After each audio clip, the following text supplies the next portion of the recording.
இந்த செயற்குழு ஒரு வரலாற்று சிறப்புமிக்க செயற்குழு. காரணம், தமிழகத்தில் பாரதிய ஜனதா கட்சி இதற்கு முன்பு எல்லா தலைவர்களும் தொண்டர்களும் கட்டியிருக்கக்கூடிய கட்டடத்தின் மீது மறுபடியும் ஒரு அடுக்குமாடியை நாம் கட்டியிருக்கின்றோம். 2014 இருக்கட்டும், பாரதிய ஜனதா கட்சி தனியாக செல்ல முடியும், தமிழகத்தில் தனியாக ஒரு கூட்டணி அமைக்க முடியும் என்பதை காட்டி தமிழகத்திலே மிகப்பெரிய வரலாறு படைத்தோம் 2014. அதன் பிறகு 2016 பாரதிய ஜனதா கட்சி தமிழகத்தில் எல்லா தொகுதிகளிலும் கூட தனித்து போரிட்டோம். 2019 தேர்தலாக இருக்கட்டும், 2021 தேர்தலாக இருக்கட்டும், இது எல்லாத்தையும் கூட களம் கண்டவர்கள். 2024 மறுபடியும் தைரியத்தோடு தமிழகத்தில் பாரதிய ஜனதா கட்சியாக ஒரு கூட்டணி அமைக்க முடியும், ஒரு வித்தியாசமான அரசியல், வித்தியாசமான ஆட்சி வர வேண்டும் என்றால் அது பாரதிய ஜனதா கட்சியினுடைய தலைமையால் மட்டும்தான் முடியும் என்பதற்கு நங்கூரமும் பிள்ளையார் சொல்லியும் போட்ட தேர்தல் 2024 பாராளுமன்ற தேர்தல்.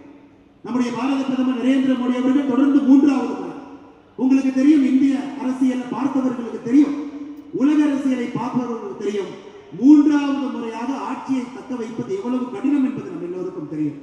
நேற்றுதான் இங்கிலாந்துல ஆட்சியில் இருந்த கட்சி ஆட்சி அதிகாரத்தை இழந்திருக்கின்றார்.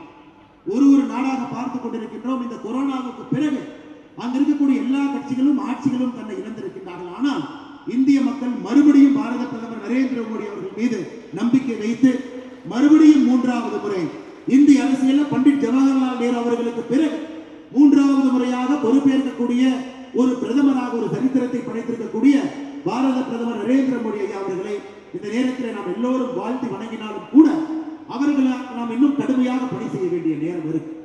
அதற்கு பிள்ளையார் சொல்லியாக 2024 பாரதிய ஜனதா கட்சி நம்முடைய வளர்ச்சியை காட்டியிருக்கின்றோம். 11 விழுக்காடு நம்முடைய வாக்கு வங்கியாக நாம் உயர்த்தி காட்டியிருக்கின்றோம்.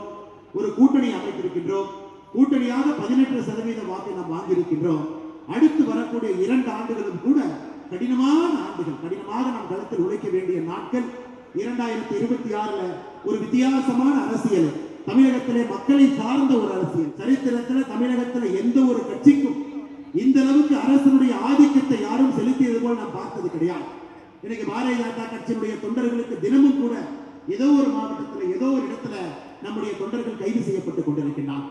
ஆர்ப்பாட்டம் செய்ய வேண்டும் என்று ஜனநாயக உரிமையில வீதிக்கு வந்தால் நீங்க கைது செய்யப்படுறேன். பெண்களாக இருந்தாலும் கூட இரவு 11 மணி வரை உங்களை அடைத்து வைத்திருக்கின்றார். எங்கே பாரதிய ஜனதா கட்சியினுடைய ஒரு தொண்டன் தன்னை குரலை உயர்த்தினாலும் கூட ஏதோ ஒரு விஷயத்தில் உங்கள் மீது வழக்கு போட்டு தினமும் கூட சிறைக்கு 4 பேர் சென்று கொண்டிருக்கின்றார்கள். சிறையில் இருந்து 4 பேர் வெளியே வந்து கொண்டிருக்கின்றார்.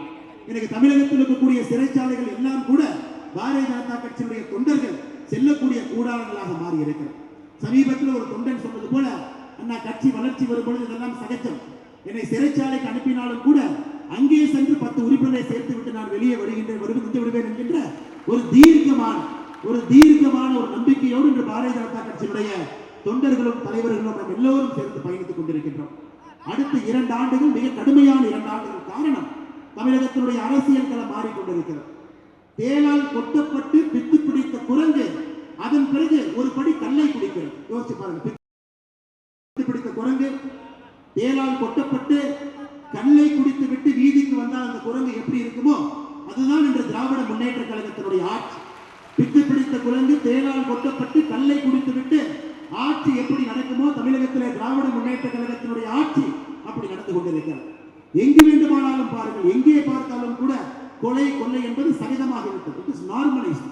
தமிழக அரசியலை பொறுத்தவரை கொலை கொள்ளை என்பது இட்ஸ் a normalized behavior. நேற்று ஒரு அகில இந்திய கட்சி, ஒரு தேசிய கட்சியினுடைய மாநில தலைவராக இருக்கக்கூடிய ஒருவர் அவருடைய வீட்டு வாசல்ல சாயங்காலம் கூலிப்படை வந்து வெட்டி கொன்று விட்டு சென்றிருக்கின்றார். நேற்று சாயங்காலம் 4 நாட்களுக்கு முன்பு பாரதிய ஜனதா கட்சியினுடைய மகளிர் அணியினுடைய பொதுச் செயலாளர் நதியா அவருடைய கணவர் ஸ்ரீனிவாசன் அவர்களே இதே போல பொதுவெளியில இதே போல ஒரு மர்ம கும்பல் வந்து அவரையும் வெட்டி இன்று மருத்துவமனையிலே உயிருக்கு போராடி கொண்டிருக்கின்றார். இதை சொல்ல வேண்டும் என்றால் தமிழகத்தில் எல்லா இடத்திலும் கூட ஒரு சாதாரண மனிதனுடைய உயிருக்கு உத்தரவாதம் இல்லை என்பது போல் திராவிட முன்னேற்ற கழகத்தினுடைய அரசு இன்று செயல்பட்டுக் கொண்டிருக்கிறது. தமிழகத்தில் இதுபோல் ஒரு வன்முறை நிறைந்த ஒரு மாநிலமாக எப்பொழுதும் பார்த்ததில்லை.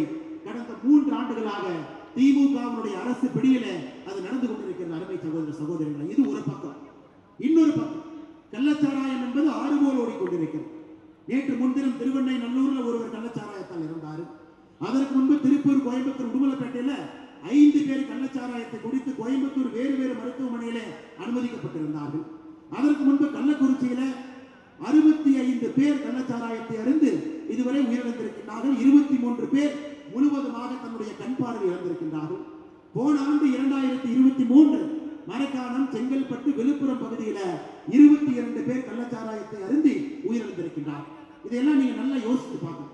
சாமானிய மனிதனுக்கு கிடைக்கக்கூடிய பரிசு கைதாக மட்டும் இருக்கிறது, அல்லது அவர்கள் செய்யக்கூடிய எந்த வேலையிலும் கூட கை வைக்கின்றார்கள்.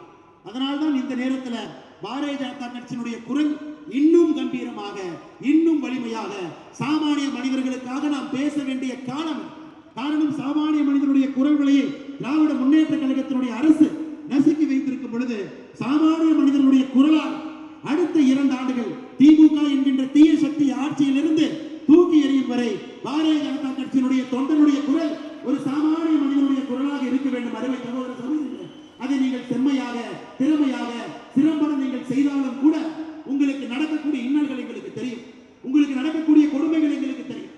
நீங்கள் நடத்தக்கூடிய ஒரு பிசினஸாக இருந்தாலும் கூட அரசு அதில் கை வைக்கின்றார்கள், உங்கள் மீது பொய்யாக பத்திரிகை எழுதுகின்றார்கள், அதையும் பார்த்துக் கொண்டிருக்கின்றோம். ஆனால் அந்த கரையை நோக்கி நாம் செல்ல வேண்டும் என்றால் இதையெல்லாம் பொறுத்துதான் ஆக வேண்டும்.